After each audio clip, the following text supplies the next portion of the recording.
नमस्कार भाइयों, कैसे हो आप सभी। उम्मीद करता हूं कि आप सब बहुत ही अच्छे होंगे।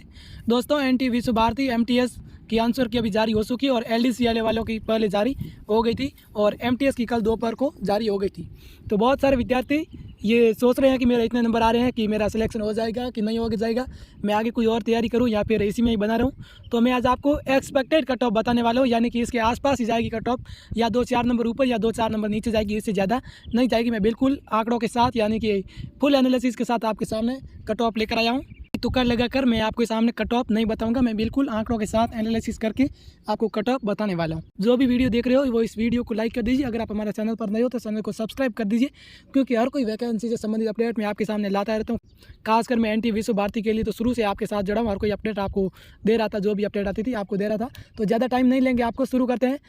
मैं आपको जो कट ऑफ बताऊंगा उसका कारण क्या है इतनी रहने का, मैं ये भी बताऊंगा उसके साथ साथ कि क्या कारण की वजह से इतनी रहेगी। आप ही मानोगे कि हकीकत में इतनी रहने वाली, क्योंकि मैं फुल आंकड़े आपके सामने ओपन करूंगा, फिर मैं आपको समझाऊंगा कि किस तरीके से रहने वाली है। दोस्तों, मैंने एक यूट्यूब पर पोल डाला था मेरी कम्युनिटी में, आपने वहाँ पर वोट दिया है तो नहीं दिया है तो फिर देख रहा चाहिए, और दे दिया तो बहुत अच्छी बात है।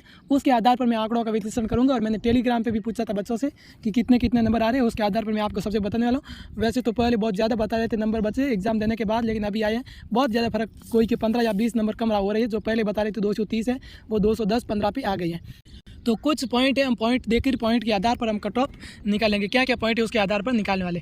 टोटल वैकेंसीज कितनी है? टोटल वैकेंसीज है 405।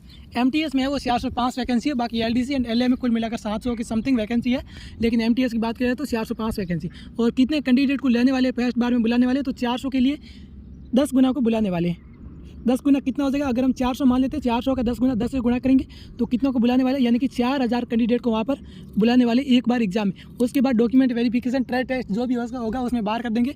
एक बार के लिए 4000 को बुलाने वाले, हो सकते हैं कम ही बुलाए, लेकिन 4000 को तो बुला लेंगे मेरे अकॉर्डिंग, क्योंकि पहले भी वैकेंसी हुई उसमें 10 गुना बुला रहे थे। तो हम देखते हैं कि क्या आप उन 4000 कैंडिडेट के अंदर है टॉप जिनको बुलाने वाले। तो आगे देख लें हम कौन सा बैठे। एग्जाम में उपस्थित स्टूडेंट, यानी कि कितने कैंडिडेट उपस्थित हुए थे। फॉर्म तो सबसे ज़्यादा भरे गए थे, लेकिन उपस्थित भी तो सबसे ज़्यादा हुए होंगे ना। तो कितने विद्यार्थी उपस्थित हुए मैंने निकाला था, टोटल 15 शिफ्ट में एग्जाम हुआ था, और ऑल ओवर इंडिया में 25 सेंटर थे।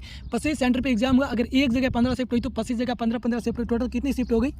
25 गुणा 15, ये इतनी शिफ्ट हो गई। और एक शिफ्ट में मान लेते हैं कि 200 विद्यार्थी हुए थे, 200 विद्यार्थी अटेंडेड हुए, तो कितने साथ टोटल एग्जाम दिया था, ये गुणा करेंगे तब निकल जाएगा। इसको गुणा करेंगे तो 37,000 और 2 से गुणा करेंगे तो 75,000, यानी कि 75,000 समथिंग विद्यार्थियों ने एग्जाम दिया था।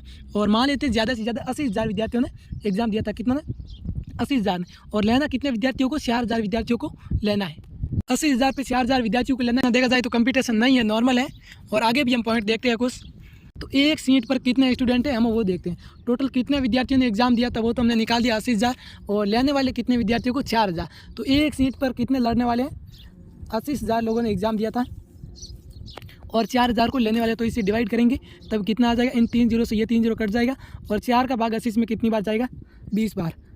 20 बार ही जाएगा ना यहाँ से। तो प्रत्येक 20 स्टूडेंट पर एक स्टूडेंट को लेने वाले, प्रत्येक 20 में से 19 स्टूडेंट को आपको पीछे छोड़ना होगा और एक आपको आगे निकलेंगे, तब आपका जाकर उन 4,000 स्टूडेंट में आपकी लिस्ट में नाम आएगा।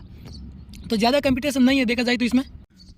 तो अब हम सिलेबस पर बात कर लेते हैं कि सिलेबस में क्या क्या आया था, कितने नंबर का पेपर था और कितने अंक थे, तभी तो निकालेंगे उसके आधार पर। तो सबसे पहले सिलेबस में हम देख लेते हैं। मैथ के आए थे 35 क्वेश्चन, रीजनिंग के आए थे 35, हिंदी के 30, कंप्यूटर के 20 और जीके के 30। टोटल कितने क्वेश्चन थे? टोटल प्रत्येक क्वेश्चन 2 नंबर का था, तो 150 क्वेश्चन थे टोटल।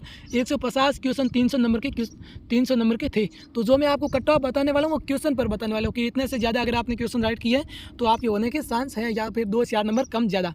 तो क्वेश्चन पर बताने वाला हूँ, ये आपको ध्यान रखना है। बहुत सारे विद्यार्थी बाद में कमेंट करते हैं कि इतने क्वेश्चन लाने, इतने क्वेश्चन राइट करने हैं या फिर इतने नंबर लाने।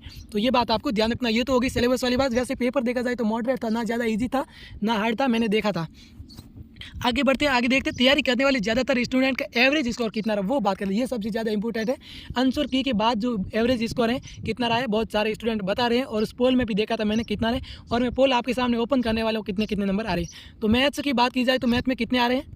मैथ ना तो ज़्यादा हार्ड थी और ना ईजी थी, मॉडरेट लेवल था, यानी कि जो इस तैयारी की थी जिस स्टूडेंट ने वो 25 से 28 क्वेश्चन आराम से करा था। 25 से 28 क्वेश्चन ज़्यादा नहीं है, हो सकता है आपके थोड़े बहुत कम ही हो 1-2 क्वेश्चन, और 1-2 क्वेश्चन ज़्यादा ही हो रहे। अगर कम हो तो किसी और सब्जेक्ट आपका मजबूत होगा तो उसमें आप फिर कर लोगे। 25 से 28 क्वेश्चन मैथ्स के हो रहे थे। और रीजनिंग की बात की जाए तो रीजनिंग में हो रहे थे, रीजनिंग तो सरल था वैसे, मैंने देखा था ज़्यादा हार्ड नहीं, तो रीजनिंग में हो रहे थे 27 से लेकर 30 क्वेश्चन के आसपास हो रही थी रीजनिंग में। और हिंदी की बात की जाए तो हिंदी भी सरल थी, हार्ड नहीं थी। हिंदी में हो रही थी टोटल 30 क्वेश्चन थे, मैंने आपको दिखाया। और 30 में से 24 से लेकर 27 क्वेश्चन आपके राइट हो रहे थे। ज़्यादातर स्टूडेंट की बात कर रहा हूँ, आपकी बात नहीं करो। हो सकता है आपके किसी सब्जेक्ट में कम है तो किसी में ज़्यादा हो जाएंगे। कंप्यूटर थोड़ा हार्ड जरूर था, मैं कह सकता हूँ। तो कंप्यूटर में कितने आ रहे हैं, 12 से 15, और इसी ज़्यादा ही होगा, 12 से 15 मान लेते हैं। और जी के थोड़ा हार्ड था, जी के में भी 12 से 15 नंबर हम मान लेते हैं। इसी प्रकार अगर हम टोटल जोड़ेंगे तो कितना हो जाएगा इसका योग, तो इनका टोटल योग किया जाए तो कितना होता है, मैंने योग कर लिया। तो टोटल योग होता है 105। यानी कि ज़्यादातर विद्यार्थी तो एवरेज स्कोर जो नॉर्मल पढ़ाई कर रहे थे वो 105 के आसपास जा रहे, नॉर्मल विद्यार्थी इसके आसपास जा रहे थे, 105 के पास जा रहे थे। अगर आपको सिलेक्शन लेना है तो इससे ऊपर ही जाना होगा। जनरल वालों की बात कर रहा हूँ, बाकी वाले इसके नीचे ही रहेंगे। और भी मैं आपको पोल दिखा देता हूँ, पोल में क्या होता है, पोल वाले कितने प्रतिशत विद्यार्थियों ने कैसा आंसर दिया है। तो ये पोल है आपके सामने ओपन हो रहा दिख रहा होगा आपको। 190 से नीचे 55% विद्यार्थी थे, और 190 से 200 के बीच में 12%, और 200 से लेकर 210 के बीच में 11%, 210 से 220 9%, और 200 से ज़्यादा नंबर थे वो थे 13% विद्यार्थी। दोस्तों इस पर हम थोड़ी देर बात करने वाले, चर्चा करने वाले हैं कि टोटल 80,000 विद्यार्थियों ने एग्जाम दिया था। 80,000 में से मैं आपको बता देता हूँ एक बात, इसमें बहुत ही खास बात है कि इसमें जो 50,000 प्लस विद्यार्थी थे वो तो उनका सपना ही नहीं था कि हमें ये नौकरी लेनी है। उनका ओनली फॉर एग्जाम देना था। उनके या तो तैयारी की हुई नहीं थी या फिर कोई बड़ी तैयारी कर रहे थे, CGL वगैरह, IPS IAS यानी UPSC की तैयारी कर रहे थे। उन्होंने सोचा कि हम कहाँ तक है, कौन से लेवल तक है, ऐसे देखने के लिए एग्जाम दे रहे थे। या फिर उनकी तैयारी नहीं थी बिल्कुल ही, ऐसे ही फॉर्म डाल दिया कि डाल देते क्या पता हो भी जाए। 50,000 तो विद्यार्थी ऐसे थे। और उसके बाद में बचे विद्यार्थी कितने, 30,000। आपकी जो मेरिट बनने वाली 30,000 विद्यार्थियों में आपको मेहनत करनी है, ओनली फॉर 30,000 विद्यार्थियों में। अब हम देखते हैं 30,000 विद्यार्थियों में आपको कितने प्रतिशत आना है। तो 4% है वो 30,000 का कितना है, हम निकाल देते हैं यहाँ से 4,000 30,000 का, ये 2 0 कट जाएंगे प्रतिशत से, और ये इसे कट जाएगा, और 3 का भाग हम 40 में लगाएंगे, बस 13 पॉइंट कुछ आएगा।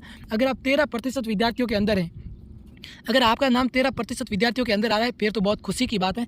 तो फिर सर क्या अगर 13% से ऊपर है तो फिर हमारा नहीं होगा क्या, वो भी जाएगा। क्योंकि इन 13% में जनरल वाले भी, और जनरल वालों की जिसकी कट ऑफ उनसे ऊपर जाएगी उसकी जगह SC ST OBC वाले आ जाएंगे। तो आपको डरने की बात नहीं है। मैं तो कर रहा हूँ कि 20% के अंदर, वो तो बिल्कुल सेफ जोन है।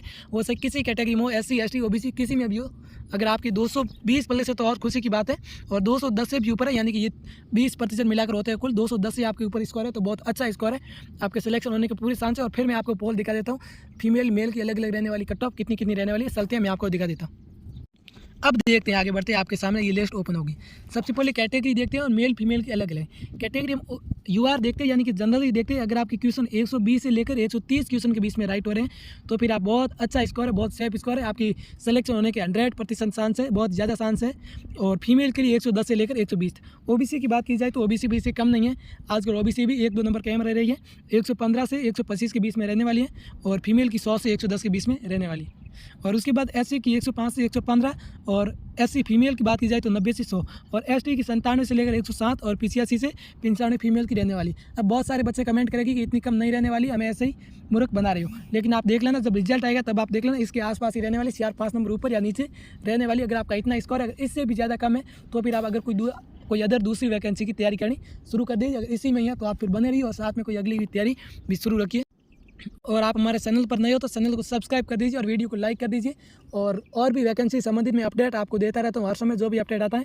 और ज़्यादा अपडेट पाने के लिए आप हमारे टेलीग्राम ग्रुप को ज्वाइन कर लीजिए, मैं इसमें डिस्क्रिप्शन बॉक्स में लिंक दे रखा है, वहाँ से आप जुड़ जाइए। और फिर मिलते हैं अगले वीडियो में, तब तक खुश रहिए। जय हिंद, जय भारत साथियों।